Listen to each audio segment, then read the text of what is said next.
Hello everyone, and I think it was last weekend. I actually essentially bought the DVD slash Blu-ray of Wind River, and last night for the first time I got to watch it. And here's just my personal thoughts on the movie. So this movie essentially is directed by Tyler Sheridan, who's also done Sicario and Hell or High Water. I haven't seen Hell or High Water. I haven't seen all of Sicario, but I've seen the beginning of Sicario. I watched it on an airplane coming back from LA this year. So yeah, I got to see a part of Sicario, which I ultimately didn't finish, but I got to see a bit of that film, and I really enjoyed it. But this is the first of his movies that I've seen all the way through, and here are just my general thoughts. And this movie stars Jeremy Renner as like this wildlife observant type of dude. He's like a wildlife officer essentially. He's the type of person who you call up, and in this movie he is in this area of like Wind River Lake area, and which is in a certain part of Wyoming, and it's like during like this winter time where there's probably like a big blizzard that's happening, and that's going on. And in this movie, he essentially is the type of person who you call up, who you essentially kind of get if you call him up, and he's kind of like, hey, some kind of animal or something like that is stalking / killing my livestock, and he's the type of person you call for that type of job.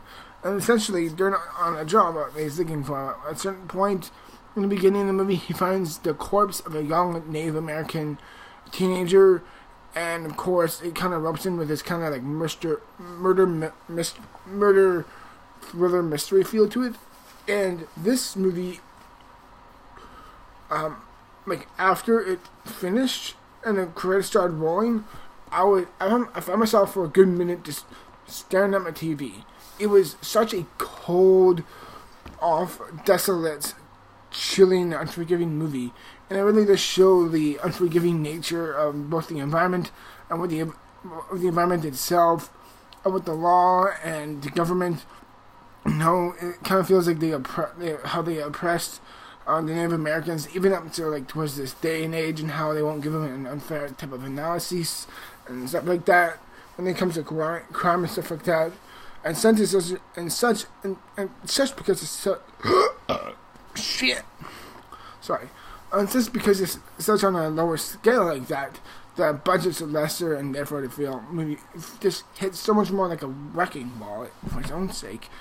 Jeremy Renner, I've always loved Jeremy Renner. I remember him all the way back in 28 Weeks Later, and he's just a great actor.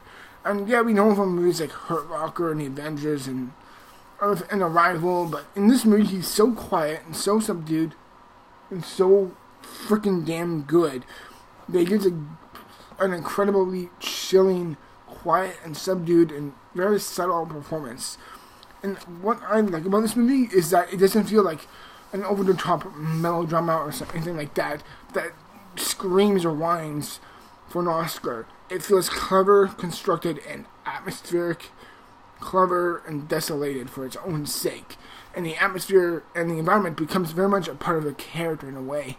We can feel the isolation, you can feel the thickness of the air, you can feel the desolation and the thick, groggy feeling of the snow in the movie. And it's a really powerful film because of that. Also, all the actors in this movie are really great.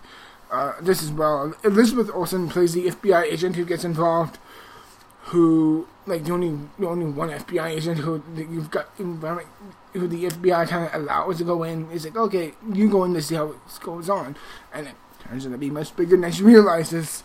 And it kind of seems like she's like the type of person who's kind of like out of her head. Like she's like, okay, let's see what this is about. And once it kind of reveals, it's kind of like you get that great sense, that feeling from her of, oh crap, what have I got myself into? This is kind of bigger than I realized. And it hits home for her.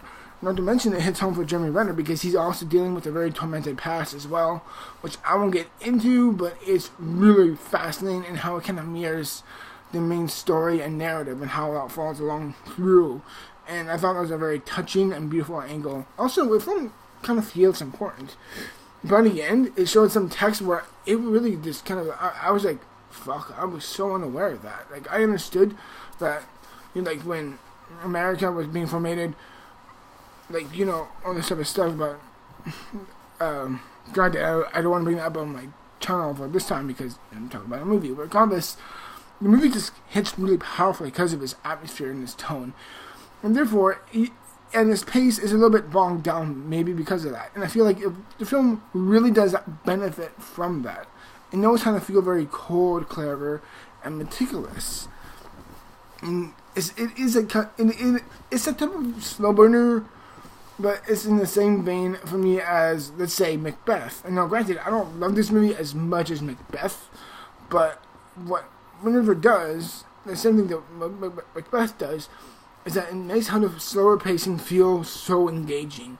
Even at the slower, more not important scenes, let's say two people are talking about something kind of minuscule, it still feels interesting and fascinating enough where you do feel involved enough. And it's a really hard hitting film because of that. And also, when the acting goes down, there's very little action, but I would say, like, 100% this movie's like 10 or 15% action in it. Like, there's a scene with bear spray, I believe, involved, or I don't know if it's bear spray or mace, but there's a scene with that, and there's also a shootout scene near the end, and it's completely chilling, and it's incredibly here. Like, when the gunshot goes off, it doesn't feel like Hollywood does or anything. It feels like, shit, holy fuck, like, what the hell? And it really feels just powerful. And I think the director knows how to bring the atmosphere and the character emotional weights for the story as a whole to really carry through. And I thought it was a powerful movie. Then again, my only criticisms with the movie is that it's not for everyone. As I said, it's a slow burner. So yeah, I don't see everyone kind of loving this movie, but it definitely doesn't take away from anything from my own love of the movie. Also, I will say the movie takes a little, I would say it's not a slow intro, but it takes a bit of time to find its pace. And I thought it was definitely for that. I thought it was a little struggling to get through. I would say struggled, but I would say the first 10 minutes were kind of like, okay, where's this going? I don't know. Kind of couldn't care, but eventually it does kick up into gear, and finally there's shift through fast. Granted, for me, it wasn't like Blade Runner 2049 where it took a freaking hour for the pacing, in my view, to really get a good kickstart.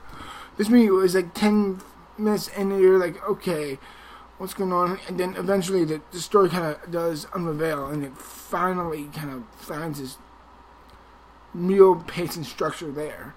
I thought the first 10 minutes, in my opinion, were kind of like, I just didn't know for the whole part what was happening. But aside from that, I thought Wind River is one of the most powerful and effective, and personally probably one of my top 5 favorites of the year. I thought it was a very powerful, clever, and important film that I would absolutely urge you to watch. It's probably free online, or hell, in stores right now, and I totally recommend it. And I'm going to give Wind River, I'm going to give this movie about 90. I'm going to give this movie a 91%. It's almost perfect. I just found this pacing in the beginning to be a little off, and it's probably not for everyone. But those are only negative criticisms. The pacing is well earned. The acting is stupendous. It's amazing. Oh man, what's the actor's name? Kelsey Show, Gunnar Green, I believe he was also in Hell or High Water. I believe Gil Birmingham. A bunch of these great actors are in this movie, and they all just, all this really freaking good. And I believe it was, my memory's kind of coming back now. Gil Birmingham plays the father of the murdered girl, and also in this movie, and he's fantastic. There's a scene with his wife, which I won't say too much of, but is like one of those oh fuck moments. But aside from that, it's definitely one of the most powerful and better films of the year, in my opinion. And also, not a huge spoiler, but all I'm gonna say is this: John Bernthal, that's right, Punisher is in this movie, but for not that long. I will tell you that. And he's great in this movie as well. So yeah, I thought Wind River was fantastic, everyone, and yeah, I hope you enjoyed my review as always. And tomorrow I will have my review for the movie Wonder out tomorrow. And for the record, you will not get a Justice League review from me. I'm sorry, I'm just not going to see the movie. It's my own free will, whatever. Until then, thank you very much for watching, and I'll see you guys in the future. Until then, alright, and then bye bye. Have a good day.